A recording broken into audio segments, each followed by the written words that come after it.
കൊടുവള്ളിയിലെ LDF സ്വതന്ത്രനെയും RJD സ്ഥാനാർത്ഥിയെയും പ്രഖ്യാപിച്ചതോടെ കോഴിക്കോട് സ്ഥാനാർത്ഥി ചിത്രം വ്യക്തമായി. വടകരയിൽ RMP സ്ഥാനാർത്ഥിയായി KK രമ തന്നെ മത്സരിക്കും. BJP സ്ഥാനാർത്ഥികളും കളത്തിലിറങ്ങിയതോടെ ജില്ലയിലെ 13 മണ്ഡലങ്ങളിലും പ്രചാരണം ഊർജിതമാണ്. കോഴിക്കോട് കോർപ്പറേഷനിലെ CPM കുത്തക വാർഡുകൾ പിടിച്ചെടുത്ത റിനീഷാണ് ഇത്തവണ ശ്രദ്ധേയനായിട്ടുള്ള BJP സ്ഥാനാർത്ഥി. കുതിരവട്ടത്ത് ഗൃഹസമ്പർക്കത്തിലാണ് സ്ഥാനാർത്ഥി. റിനീഷിനൊപ്പം MS അനീഷ് കുമാർ ചേരുന്നുണ്ട്. Aneesh, good morning.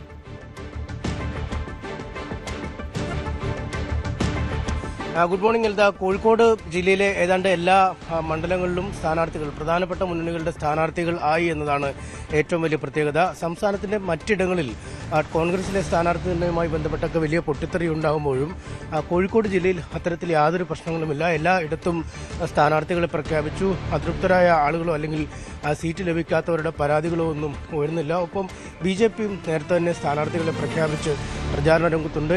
LDF നേരത്തെ തന്നെ സ്ഥാനാർത്ഥികളെ പ്രഖ്യാപിച്ചു. കൊടുവള്ളി പോലുള്ള ഇടങ്ങളിൽ സ്വതന്ത്രം നിശ്ചയിക്കുന്നതായിരുന്നു അല്പമെങ്കിലും താമസമുണ്ടായിരുന്നത്. അത് സലീം മടവൂരിനെ കൊടുവള്ളിയിൽ സ്വതന്ത്രനായി നിശ്ചയിച്ചു. ഒപ്പം RJDയുടെ സ്ഥാനാർത്ഥി വടകരയിൽ ഭാസ്കരൻ, അതായത് MK ഭാസ്കരൻ, നേരത്തെ ഏറാമല്ല പഞ്ചായത്ത് പ്രസിഡന്റും വടകര ബ്ലോക്ക് സ്റ്റാൻഡിംഗ് കമ്മിറ്റി ചെയർപേഴ്സണൊക്കെ ആയ ഭാസ്കരനെയും നിശ്ചയിച്ചു. അതോടുകൂടി LDF ക്യാമ്പിലെയും സ്ഥാനാർത്ഥികളെയും പൂർത്തിയായി കഴിഞ്ഞിരിക്കുന്നു. നമുക്കൊപ്പം T റെനീഷാണുള്ളത്.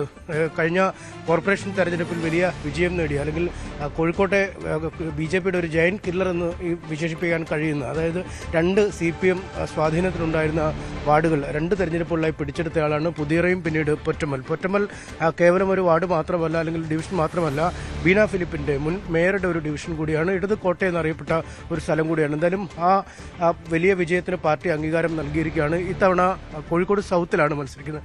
റിനീഷ് ഒരു ജയന്റ് കില്ലർ എന്നാണ് തെരഞ്ഞെടുപ്പ് കഴിഞ്ഞപ്പോൾ നിങ്ങളുടെ പാർട്ടി നേതാക്കൾ തന്നെ വിശേഷിപ്പിച്ചത്. കാരണം ഇടത് കോട്ടകളായിരുന്നു നേരത്തെ മത്സരിച്ച പുതിയറായാലും പിന്നീട് ഉള്ള പൊറ്റമ്മലായാലും. എത്ര ആത്മവിശ്വാസം നൽകുന്നുണ്ട് ഈ ഇടങ്ങളിലെ വിജയം ഈ നിയമസഭാ തെരഞ്ഞെടുപ്പ്? തീർച്ചയായിട്ടും കഴിഞ്ഞ 2 ദിവസത്തെ ജനങ്ങളുമായി സംസാരിക്കുമ്പോണ്ടാവുന്ന ഒരു ആത്മവിശ്വാസം വളരെ വലുതാണ്. ഞാൻ ഒരു കാര്യം ഉറപ്പിച്ചു പറയുന്നു, മെയ് 4-ാം തീയതി വോട്ടെണ്ണുമ്പോൾ താമര ചിഹ്നത്തിൽ മലബാറിൽ നിന്നുള്ള ആദ്യത്തെ MLA T റെനീഷാവും എന്നുള്ളത് ഉറപ്പിച്ചു പറയുന്നു.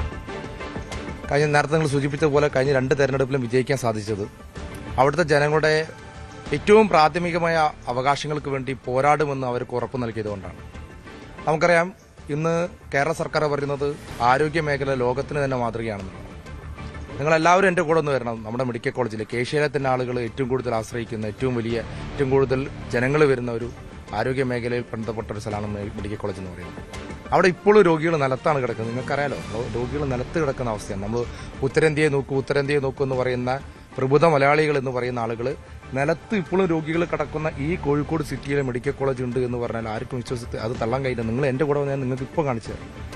ഒരു ഓപ്പറേഷന് വേണ്ടി പോയി കഴിഞ്ഞാൽ 3 ആഴ്ചയും 4 ആഴ്ചയും കഴിഞ്ഞിട്ടാണ് രോഗികൾക്ക് ഡേറ്റ് കിട്ടുന്നത്. ഒരു കാലിന് ശസ്ത്രക്രിയ വേണമെങ്കിൽ 4 ആഴ്ച കഴിഞ്ഞുകൊണ്ടിരിക്കുന്നത്. ആവശ്യത്തിന് മരുന്നില്ല. ഇനി അഥവാ ചികിത്സ ചെയ്താലോ കൈക്ക് പകരം നാവിന് പകരം കാലൊക്കെ എടുക്കുന്ന അവസ്ഥ. ഇതാണ് ലോകത്തിന് മാതൃക എന്ന് പറയുന്നത്. ഈ കോഴിക്കോട് സൗത്തിന്റെ വികസനവുമായി ബന്ധപ്പെട്ടുകൊണ്ട് ഇപ്പോൾ അവർ എല്ലാ പോസ്റ്ററുകളും പറയുന്നത് ഞങ്ങൾ പുതിയ പാലം നിർമ്മിച്ചാണ്. 40 വർഷം മുന്നുള്ളൊരു പ്രൊജക്റ്റാണ്. മാറി വന്ന 2 സർക്കാരുകളും 40 വർഷം കൊണ്ട് ഉണ്ടാക്കിയത് 120 മീറ്ററുള്ള ഒരു പാലം. അതാണിപ്പോൾ വലിയ വികസനം എന്ന് പറയുന്നത്. കടലോര മേഖലയിലെ ആളുകൾ ദുരിതത്തിലാണ്. സ്വന്തമായി വീടില്ലാത്ത ആയിരക്കണക്കിന് പേരുണ്ട്. കുടിവെള്ളം കിട്ടാത്ത വീടുകളുണ്ട്.